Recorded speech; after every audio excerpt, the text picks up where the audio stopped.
態就係話，我下次你而家寫咗好多歌，係咁如果有一日咧，你都希望可以將馬來西亞樂器放喺你嘅歌曲裏邊咁樣㗎？其實呢件事情我有嘗試過，但係就係我覺得仲需要再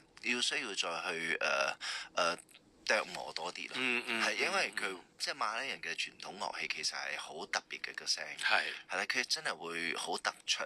所以亦都有嘗試過用咁嘅能去代替咗少少鋼琴嘅嘢，但係就變成我會覺得暫時可能嗰首歌唔適合，所以佢會太時間出現，係啦，佢會太突然。但係呢個係我一直都有 keep 住 in mind 想要做嘅嘢嚟。所以有朝一日我哋希望可以聽到一啲哇，令大家覺得好唔一樣嘅作品出現，係啦。好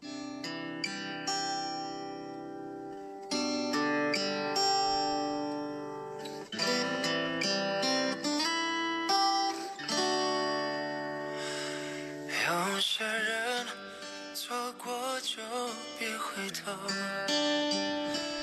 有些話寧願不說出口，有些事